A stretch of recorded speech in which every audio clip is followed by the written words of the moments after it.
7h45, voici le sommaire de ce mercredi 13 novembre 2024. Inscription de Laurent Gbagbo sur la liste électorale, le PPACI n'en démord pas. Une rencontre s'est tenue entre le parti et la commission électorale indépendante. Puis on fait le point de l'opération de la révision de la liste électorale. Grâce aux campagnes de sensibilisation, l'affluence augmente dans certains centres d'enrôlement. Enfin, on parle éducation financière. Les jeunes bénéficient d'une formation sur l'épargne. En politique, le Parti des peuples africains de Côte d'Ivoire a été reçu ce mercredi 13 novembre par la commission électorale indépendante au siège de l'institution. Plusieurs sujets liés à l'opération de révision de la liste électorale ont été abordés, sans occulter la requête de la réinscription de Laurent Gbagbo sur la liste électorale. Le point complet de cette rencontre dans ce reportage d'André Assemian et Mohamed Sen. Le PPACI et la CEI se sont enfin rencontrés. Une rencontre conçue comme une forme idéale de participation collective à la chose politique. Plusieurs requêtes ont été formulées par la délégation du Parti des peuples africains, conduite par son président exécutif. Et parmi ces doléances figure en bonne place la réinscription de l'ex-président Laurent Gbagbo sur la liste électorale, la nomination du représentant du PPACI comme l'un des vice-présidents de la CEI et la prorogation du processus de révision de la liste électorale ont également été débattus. La fiabilité de la liste électorale dépend de l'issue des élections à venir. Nous ne voulons pas des élections où on va pour créer la crise. Bien au contraire, nous voulons des élections apaisées. Nous avons eu ici des oreilles attentives. Il y a une oreille attentive du président. Et puis nous partons rassurés sur certains points. Et sur d'autres points, mais la discussion va continuer. La discussion va continuer. Donc, soyez rassurés que nous sommes venus ici pour que les choses s'arrangent. Nous sommes venus ici pour aider la commission à trouver les voies et moyens pour que nos parents puissent se faire enrôler normalement et qu'ils ne soient pas laissés au bord de la route. Pendant près de 3 heures, les représentants des deux partis ont discuté de plusieurs aspects cruciaux pour assurer un processus électoral plus crédible à l'avenir. Par ces demandes, le Parti des peuples africains PPACI cherche à obtenir des garanties qui pourraient faciliter son retour au pouvoir dès 2025. En réponse, Ibrahim Koulibaly Kubier, président de la commission électorale indépendante CEI, s'est engagé à examiner attentivement les requêtes formulées par le PPACI. L'objectif premier, c'est le bien-être de nos concitoyens. La commission a vocation à organiser des élections qui soient apaisées et je crois que nous empruntons le chemin. Pour ce qui est de l'inscription du président Gbagbo sur la liste électorale, nous avons parlé de droit et d'humanité. Vous savez, il y a ce que le droit dit et il y a ce que la convenance humaine requiert. Donc, je crois que nous nous sommes compris. Ce sont des choses qui vont se faire, peut-être à l'abri de la vue des uns et des autres. La commission électorale est ouverte. Tout se fait dans le consensus. Elle fonctionne aussi bien sur la loi que sur les accords politiques. Et je crois que nous allons porter cela à la connaissance des autorités politiques de tous bords pour qu'une solution soit trouvée à cette question qui semble être essentielle pour le PPACI. À la date du 11 novembre 2024, la commission électorale indépendante CEI avait enregistré environ 800 000 nouveaux récurrents pour l'inscription sur la liste électorale. Toutefois, cet objectif reste bien en deçà de l'objectif fixé de 4,5 millions de nouveaux inscrits, suscitant des interrogations sur une éventuelle prolongation de la période d'inscription. En ce qui concerne la révision de la liste électorale, on observe ces derniers temps une influence dans certains centres d'enrôlement à Abidjan, notamment à Bobo, grâce aux campagnes intensives de sensibilisation. Ceci contraste avec le manque d'engouement d'il y a une semaine. Toutefois, d'ici la fin du processus de révision fixé au 17 novembre prochain, on sera certainement encore bien loin de l'objectif initial qui est celui d'inscrire 4,5 millions de personnes sur le fichier électoral. Suivons le constat sur le terrain à 4 jours de la clôture de l'opération avec Sandrine Kouadio et Ahmed Badini. Reportage. La révision de la liste électorale en Côte d'Ivoire rencontre des difficultés en termes de participation des électeurs. Le mardi 5 novembre dernier, au centre d'enrôlement de Niangon Sud, seulement 5 personnes se sont présentées dans cet établissement. Ce jour-là, Yao était venu se faire enrôler.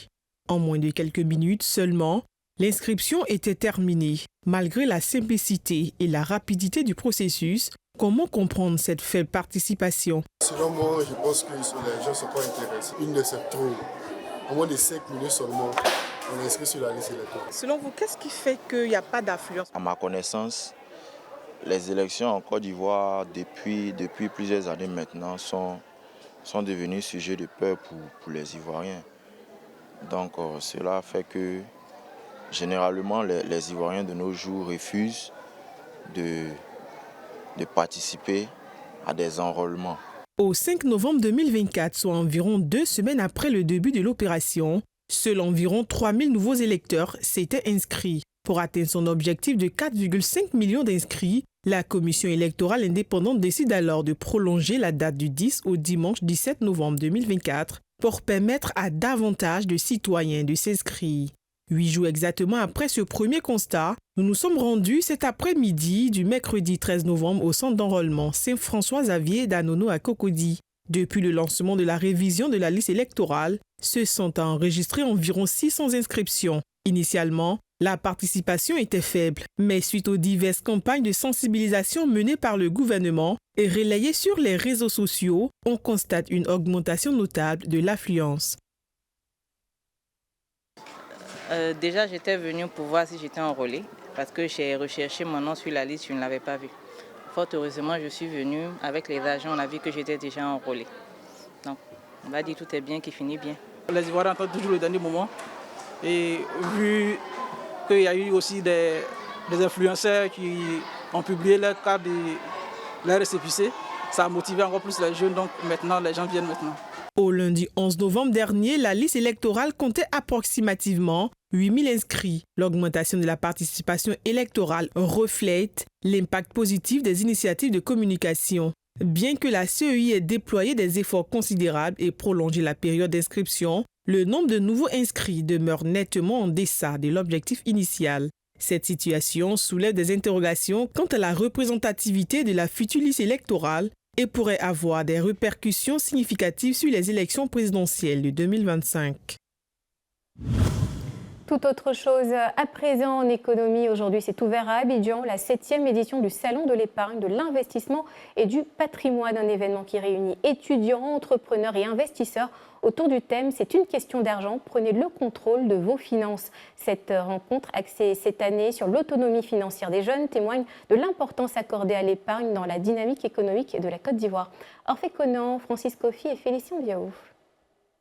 Si épargner, c'est construire son avenir, sans épargne, il devient difficile d'investir et de se protéger contre les imprévus de la vie.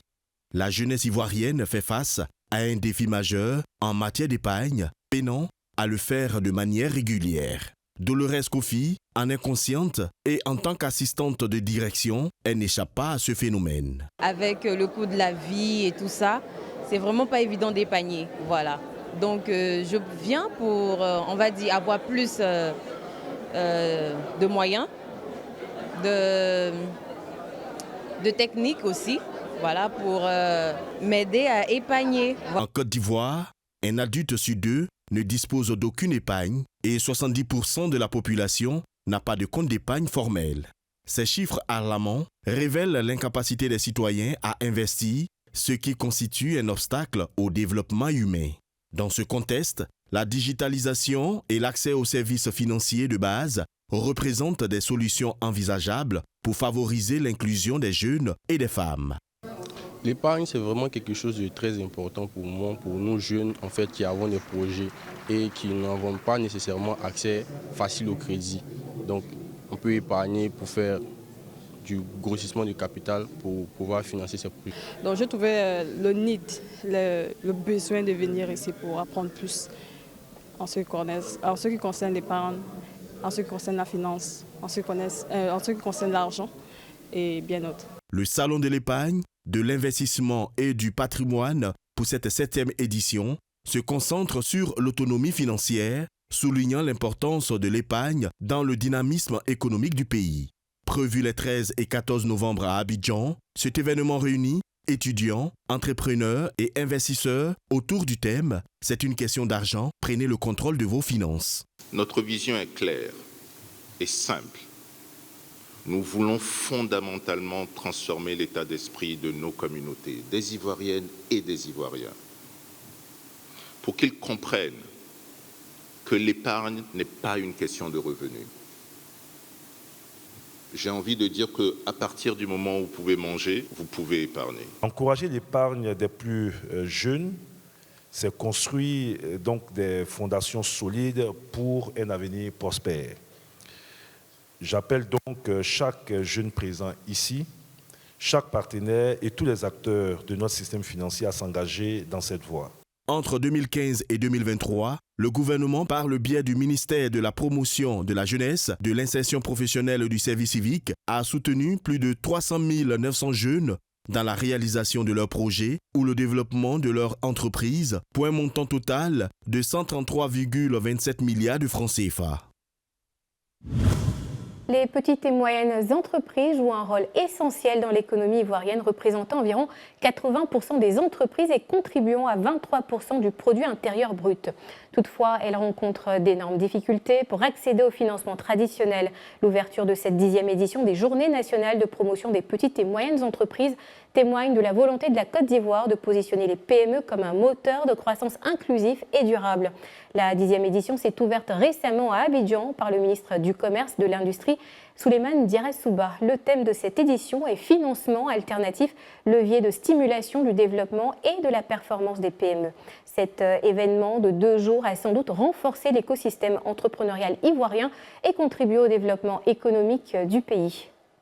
Le niveau de financement évolue positivement. Et comme je l'ai indiqué, aujourd'hui, au niveau des bilans des banques, c'est plus de 1200 milliards de francs CFA, même si les besoins sont plus importants. Je pense que l'intérêt de cette 10e édition portant sur les financements alternatifs, c'est de trouver d'autres instruments innovateurs qui viennent en complément des financements classiques. Donc, nous attendons que les opérateurs, les banquiers puissent échanger au cours de cette journée pour proposer des solutions engageantes à l'État de Côte d'Ivoire afin que nous puissions prendre des tests pour mieux encadrer le financement alternatif. À présent, je vous emmène à l'intérieur du pays, stop à Yamoussoukro, où un événement phare a réuni les Ivoiriens de la diaspora.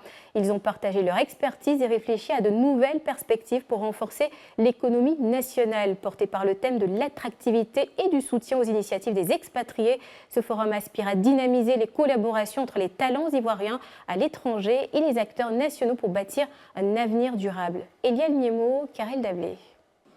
La diaspora ivoirienne, estimée à environ 1 240 000 personnes, représente un atout considérable pour le développement du pays.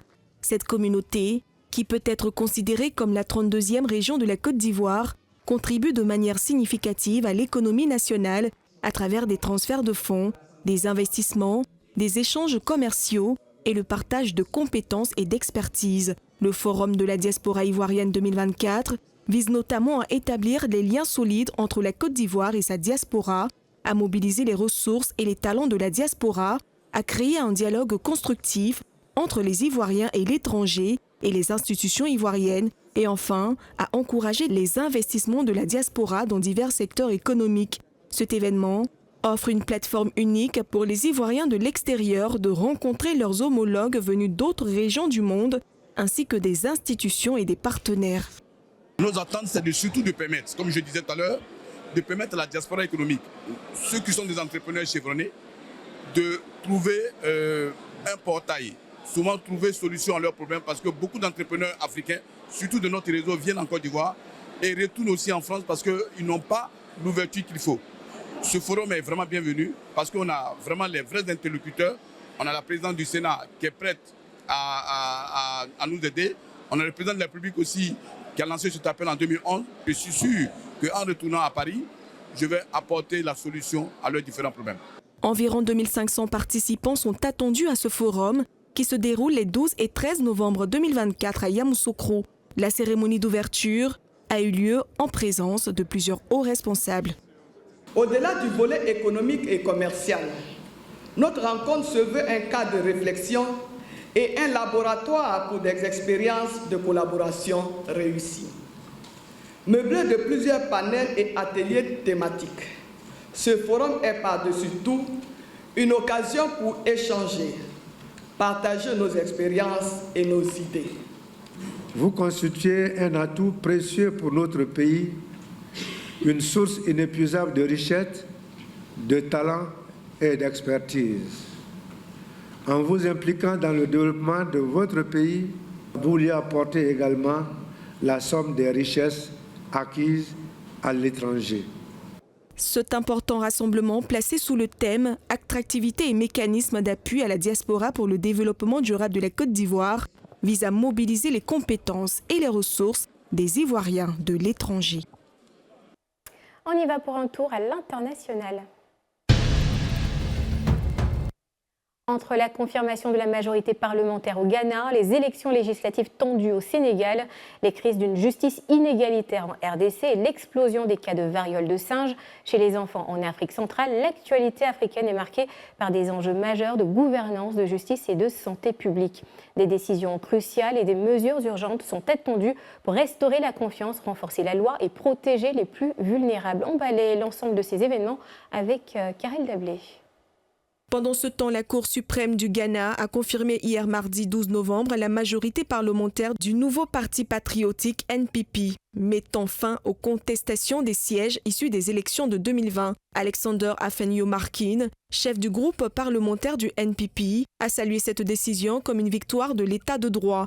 Toutefois, la reprise des sessions parlementaires reste en suspens en attente d'une décision du Speaker à l'approche des élections générales du 7 décembre prochain. Le Sénégal se prépare pour ses élections législatives prévues pour le 17 novembre, suite à la dissolution de l'Assemblée nationale par le président Bassirou Diomaye Faye. Ce scrutin pourrait renforcer son pouvoir en lui donnant une majorité parlementaire. Les électeurs sénégalais, qui devront choisir parmi 41 listes, sont particulièrement attentifs aux principales alliances, celle du Premier ministre Ousmane Sonko et celle des figures de l'opposition Macky Sall et Amadou Ba. La campagne reste tendue, exacerbée par les appels à la vengeance d'Ousmane Sonko après des attaques présumées contre ses partisans, une situation qui suscite de vives critiques de l'opposition. En République démocratique du Congo, les États généraux de la justice soulèvent également des questions pressantes sur la gouvernance. Emmanuel Luzolo Bambi, ancien ministre de la Justice, a dénoncé une justice à deux vitesses, où les citoyens ordinaires sont souvent poursuivis tandis que les personnalités influentes échappent aux sanctions grâce à leur statut. Selon lui, cette impunité généralisée, marquée par des violations des droits humains et la corruption, mine la confiance publique dans le système judiciaire. Les États généraux espèrent amener l'égalité devant la loi pour restaurer la confiance des citoyens. Enfin, la situation sanitaire en RDC et au Burundi suscite beaucoup d'inquiétudes. Depuis l'alerte de l'Organisation mondiale de la santé le 14 août dernier, les cas de la nouvelle souche du virus Mpox ont augmenté de façon spectaculaire, notamment chez les enfants. En RDC, les cas sont passés de 11 300 à plus de 25 600, tandis qu'au Burundi, ils sont passés de 80 à environ 1100. Les enfants, particulièrement vulnérables face aux conditions précaires, souffrent davantage en raison de la malnutrition et de l'accès limité aux soins. Face à cette situation critique, des mesures urgentes sont attendues pour protéger les plus jeunes et contenir la propagation du virus. On se retrouve demain à la même heure, 19h45, pour le point de l'actualité. On espère les nouvelles bien meilleures qu'aujourd'hui. Le Grand Talk, c'est dans un instant. Bonsoir.